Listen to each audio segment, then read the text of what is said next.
नमस्कार, स्वागत है आपका ईटी नाउ स्वदेश पर। मैं हूं आपके साथ पूजा त्रिपाठी और आप देख रहे हैं आज का बाजार। और इस शो में हम आपको बताएंगे कि आज दिन भर बाजार में किस तरह का कारोबार देखने को मिला, साथ ही साथ दिन के दौरान अहम खबरें कौन कौन सी आई, इस पर भी हम आगे फोकस करेंगे। लेकिन सबसे पहले नजर डाल लेते हैं आज के मार्केट पर। और यूएस फेड की सख्त कमेंट्री के बाद हमने देखा कि दिन भर बाजार में उतार चढ़ाव बना हुआ था। वीकली एक्सपायरी का भी दिन था, तो उस लिहाज से भी वॉलेटिलिटी काफ़ी थी बाजार में। लेकिन जो क्लोजिंग हुई है वो 17,600 के ऊपर ही देखने को मिली। 17,650 के नीचे बंद हुआ निफ्टी। बैंक निफ्टी में देखेंगे तो वहाँ पर 500 अंकों से ज़्यादा की गिरावट देखने को मिली। वहीं एफएमसीजी शेयरों से आज काफ़ी अच्छा सपोर्ट था, और उसके अलावा मीडिया शेयर और ऑटो शेयरों में भी आज तेज़ी का रुझान देखने को मिला। लेकिन एक बार समझ लेते हैं कि आज दिन भर का सेटअप कैसा रहा, और प्रियंका जुड़ चुकी है हमारे साथ पूरी जानकारी लेकर। प्रियंका, बताइए। देखिए, बाजार में आज एक गैप डाउन मिला था, लेकिन वो गैप डाउन रिकवर भी बहुत स्मार्टली हुआ था। लेकिन फिर उसके बाद सेकंड हाफ में बाजार में फिर प्रेशर बढ़ा, और अभी आप देख रहे हैं कि बाजार दूसरा दिन लगातार ये है जब हम लाल निशान में बंद हुए। लगभग 17,600 के नीचे आप स्लिप हुए हैं, उसके आसपास बंद हुए। मेजरली जो आपको बड़ी गिरावट देखने को मिली है बैंकिंग स्पेस में, वो HDFC ट्विंस की तरफ से, ICICI बैंक की तरफ से देखने को मिली है। इनफैक्ट निफ्टी बैंक जो है वो भी 41,000 के नीचे ही खुला था, और यहाँ पर ये भी दूसरा दिन था जब डिक्लाइंस पर आपको बाजार देखने को मिला। निफ्टी ने हालांकि ब्रॉडर मार्केट से आपको यहाँ से स्मॉल कैप ट्रेडर्स वहाँ काफ़ी पॉजिटिव बायस आपको देखने को मिले, और FMCG पैक हो, फार्मा पैक हो, डिफेंसिव बेट्स जो हम कल से बाजार में देख रहे हैं वो आज भी आपको ट्रेड देखने को मिला। सबसे ज़्यादा आपको निफ्टी में इस वक्त अगर हम बात करेंगे लूजर्स किन स्टॉक्स ने नीचे की तरफ ड्रैग किया, तो उसमें HDFC की बात हुई, ONGC जैसे काउंटर, और दूसरे PSU स्टॉक्स थे जैसे कि पावर ग्रिड हो, पावर स्टॉक्स हो, यूटिलिटी स्टॉक्स हो, कोल इंडिया जैसे स्टॉक्स थे।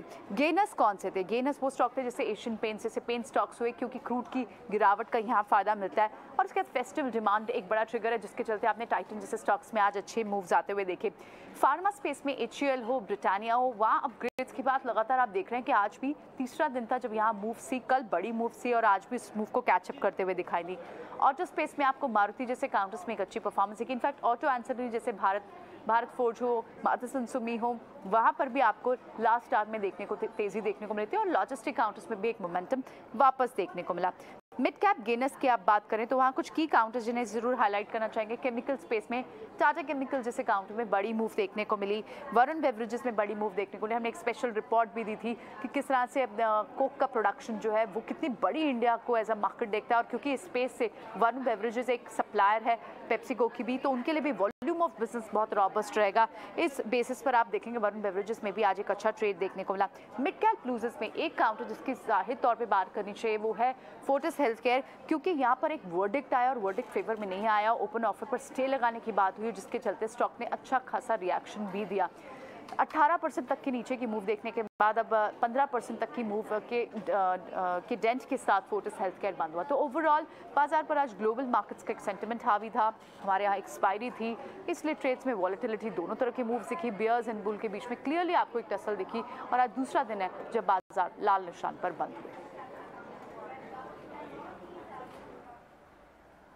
बिल्कुल, बहुत बहुत शुक्रिया प्रियंका इस सारी जानकारी देने के लिए। लेकिन चलिए अब आगे बढ़ते हैं, और इस मार्केट में दिग्गज एक्सपर्ट्स का क्या व्यू बन रहा है मार्केट पर, ये भी हम आपको एक एक करके सुनवा देते हैं। और क्वेस्ट इन्वेस्टमेंट एडवाइजर के CIO अनिरुद्ध सरकार ने हमसे खास बातचीत में कहा कि भारतीय बाजार में तेजी से ग्रोथ की संभावना है। उनके मुताबिक बैंकिंग फाइनेंशियल पर तेजी का नजरिया है। हम लोग बोलते थे कि India is a bright spot in emerging markets. आज के दिन में जो एविडेंट हो रहा है कि India is a bright spot not just among emerging markets, but it's a bright spot in the rest of the world. The very fact कि आज के दिन में अगर आप देखेंगे कि मतलब anywhere else in the world people are talking about slow down and the recession, and यहाँ पे हम लोग आर्ग्यू कर रहे हैं कि इंडिया 6% पे ग्रो करेगा या 7% पे it will grow. So the very fact that यहाँ पे अपना weakness is not there on the consumption, on the growth, I think it's becoming very evident. And what Mr. Damien has said, I think it's a substantive thing that India will continue to grow at the fastest pace. एक चीज जो बहुत ही important हो रहा है, जो हम लोग काफी सालों से डिस्कस कर रहे हैं, has the decoupling happened? अगर हम देखें the very indicators जो है, it is giving you signs that decoupling is definitely underway as we speak. एक हमेशा हम लोग देखते थे जो विक्स इंडेक्स होता है, इंडिया का विक्स इंडेक्स हमेशा जो यूएस का विक्स इंडेक्स है उससे बहुत ज्यादा होता था. So the walls used to be very very high. आज के दिन में over the last 18 months what we are seeing is that India VIX is much more stable compared to the US VIX. Now as a long term investor that is something investors को ध्यान देना चाहिए that यहाँ पे it is not just about the stock price moving up, it is also about the stability of the growth. जो stability of the growth है that आज के दिन में इंडिया के अलावा और कहीं पे नहीं है. Only concern is कि if the Russian conflict it gets worse, definitely थोड़ा panic fear तो होता ही है, and in that environment you might see some amount of FI money also exiting, because अगर हम देखें जो last एक महीने में जो FI का पैसा आया है, that you can attribute some part of the market up move is because of the FI money which has come in. थोड़ा panic होगा तो FI का पैसा भी निकलेगा, but I will say this will again be an opportunity to deploy. आज के दिन में अगर मैं बोलूं कि out of all the concerns I think पैसा निकल रहा है अलग अलग इमर्जिंग मार्केट से, बट जब भी पैसा वापस आ रहा है इंडिया फोकस्ड फंड्स में जो पैसा आ रहा है that is definitely a big chunk which is coming back to the market. तो शॉर्ट टर्म में यस, शॉर्ट टर्म में कंसर्न्स है, one should be very very careful आज के दिन में.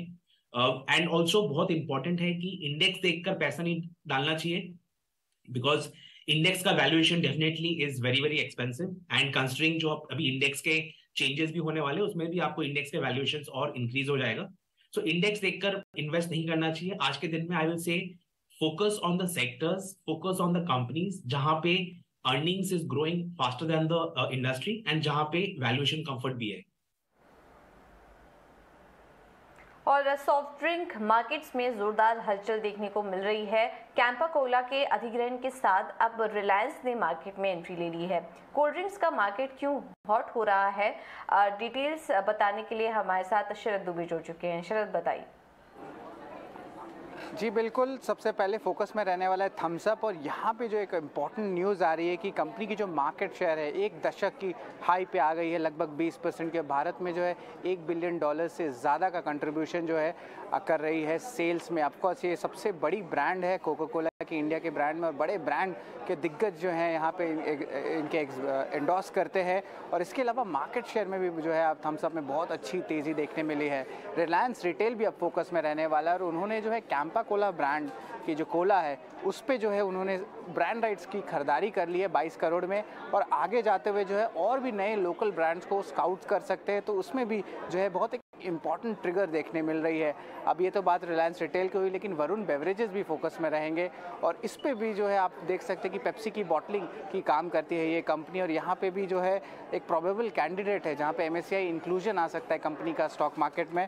और इसके अलावा कंपनी ने हाल ही में जो है बिहार में एक बॉटलिंग प्लांट भी खोली है, और देखा जाए तो कैपेक्स का भी जो है लगभग 1200 करोड़ का जो है अनाउंसमेंट किया गया. और आगे जाते हुए जो कैपेसिटी एक्सपेंशन है, क्षमता विस्तार, वो लगभग 30% से बढ़ सकती है.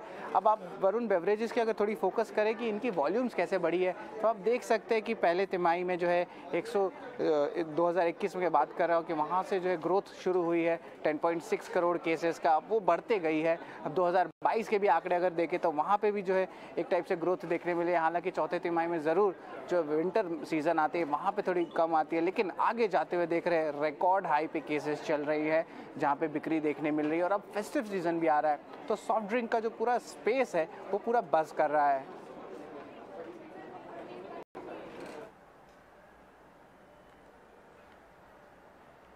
बिल्कुल, बहुत बहुत शुक्रिया शरद ये सारी जानकारी देने के लिए. चलिए अब बात करते हैं करेंसी मार्केट की, और हम देख रहे हैं कि रुपए में भी एक भारी गिरावट देखने को मिल रही है. क्या है रुपए में गिरावट की वजह और भारत का इस पर क्या असर होगा? एक्सक्लूसिव जानकारी लेकर हमारे साथ विश्व मोहन जुड़ चुके हैं. विश्व मोहन बताइए.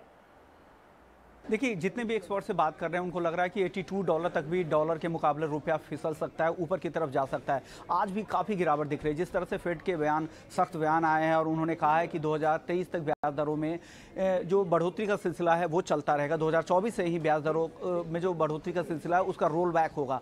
तो यही वजह है कि डॉलर इंडेक्स 20 साल की नई ऊंचाई पर पहुंच चुका है। और सिर्फ डॉलर के मुकाबले रुपया ही नहीं, दुनिया की जितनी भी बड़ी करेंसी है, चाहे वो यूरो हो या फिर जापानी येन, तो 20% से ज़्यादा टूट चुका है पिछले एक साल में। बात करें तो यूरो 13 से 15% के आसपास की गिरावट पिछले एक साल में यूरो में आ चुकी है। इंडियन रुपी हालांकि उसके मुकाबले कम टूटा है, 7.5% की गिरावट है। सबसे बड़ी वजह रुपए को लेकर चिंता ये है कि जब भी ब्याज दरें बढ़ाई जाती है आरबीआई की तरफ से, वो यूएस फेड के मुकाबले में कम रहती है। इस साल की अगर बात करें तो 1.4% रेपो रेट में आरबीआई ने बढ़ोतरी की है, जबकि फेड की बात करें तो 3% तक दरें बढ़ा चुका है। तो जो डिफरेंस जो क्रिएट हो रहा है ना, उस वजह से डॉलर इंडेक्स और डॉलर ज़्यादा मजबूत हो रहा है। इंटरनल इकॉनमी की दिक्कत नहीं है और हम इंपोर्ट पर निर्भर इकॉनमी है। इसके लिए हमारे लिए सबसे बड़ी चिंता ये है, क्योंकि हमारा इंपोर्ट महंगा हो जाएगा। इंपोर्ट महंगा होगा तो महंगाई पे असर होगा। और 85% तक हम पेट्रोलियम प्रोडक्ट्स इंपोर्ट करते हैं, खाने के तेल पर 60% तक निर्भरता है हमारी इंपोर्ट पर। तो तमाम ऐसे चीज़ें हैं जो इंपोर्ट बढ़ेगी, महंगाई बढ़ेगी और इसका असर हमारी इकॉनमी, जो इंपोर्ट पर निर्भर इकॉनमी है, उस पर ज़्यादा होगा। और यही रुपए में गिरावट का सबसे ज़्यादा असर है। बिल्कुल, बहुत बहुत शुक्रिया विष्णु ये सारी जानकारी देने के लिए। अब आगे बढ़ते हैं, नजर डालते हैं फोर्टिस हेल्थकेयर के स्टॉक पर। और आज हमने देखा वहां पर भारी गिरावट देखने को मिली। फोर्टिस के लिए आईएचएच के ओपन ऑफर में और देरी हो सकती है। सुप्रीम कोर्ट के फैसले से आज कंपनी को बड़ा झटका लगा। डिटेल लेकर हमारे साथ मौजूद हैं दानिश आनंद। दानिश, बताइए। देखिए, सुप्रीम कोर्ट के chief justice of India U U Lalit led bench ने डाइची की प्ली को डिस्पोज ऑफ कर दिया है। और ये जो मामला था, इसमें डाइची आईएचएच और फोर्टिस की डील को चैलेंज कर रहा था। और सुप्रीम कोर्ट ने आज ये भी ऑर्डर करा है कि इस पूरे मामले पर एक फॉरेंसिक ऑडिट होगा। और जहां तक ओपन ऑफर के मामले की बात आती है, ओपन ऑफर पर जो स्टे सुप्रीम कोर्ट के द्वारा लगाया गया है वो अभी कंटिन्यू होगा। और जैसे कि आपको मैंने बताया कि ये मामला वापस दिल्ली हाई कोर्ट को रेफर हो गया है, तो दिल्ली हाई कोर्ट ही फॉरेंसिक ऑडिटर्स को चूज करेगा। और साथ ही साथ जो ओपन ऑफर का मामला है उस पर भी दिल्ली हाई कोर्ट इस पूरे मामले को सुनेगा। और इसका कारण ये है फॉरेंसिक ऑडिट देने का कि जब पिछले साल तक इस मामले में सुनवाई हो रही थी, तो तब सुप्रीम कोर्ट में के सामने ये चीज़ नोटिस की गई थी कि उनके एक रिस्ट्रिक्शन लगाने के बावजूद भी कुछ तरह की ट्रांजैक्शंस हुई हैं। तो उसी मनी ट्रेल को चैलेंज करते हुए और उसी मनी ट्रेल का पता लगाने के लिए कि कैसे ट्रांजैक्शंस हुई हैं सुप्रीम कोर्ट के रिस्ट्रिक्शन लगाने के बावजूद, तो वो फॉरेंसिक ऑडिट से सामने आएगा। लेकिन ऑल ओवर अगर हम देखें तो इस मामले को वापस सुप्रीम कोर्ट से दिल्ली हाई कोर्ट को रेफर कर दिया गया है। और दिल्ली हाई कोर्ट इस पूरे मामले के की डिसीजंस लेगा, जैसे कि ओपन ऑफर को स्टे कब तक उस पर कंटिन्यू रहेगा, ये मामला भी दिल्ली हाई कोर्ट में सुना जाएगा। और इस पूरे ही मामले के फॉरेंसिक ऑडिट के बाद चीज़ें जो सामने निकल कर आएंगी उस पर भी एक की फैसला दिल्ली हाई कोर्ट ही लेगा। लेकिन ऑल इन ऑल अगर हम देखें तो टॉप कोर्ट ने डाइची की प्ली को डिस्पोज ऑफ कर दिया है, मामला को वापस दिल्ली हाई कोर्ट में रेफर कर दिया है और फॉरेंसिक ऑडिट भी ऑफर कर रहा है। और ओपन ऑफर के स्टे की जो बात आती है, वो ओपन ऑफर पर स्टे जो है वो अभी कंटिन्यू होता रहेगा। ऑलराइट, बहुत बहुत शुक्रिया दानिश सारी जानकारी देने के लिए। और आज हमने देखा कि फोर्टिस के शेयर में 20% तक की गिरावट भी देखने को मिली है। चलिए, फिलहाल इस बुलेटिन में इतना ही, लेकिन आप बने रहिए इक्नास प्रदेश के साथ। खबरों का सिलसिला आगे भी जारी रहेगा।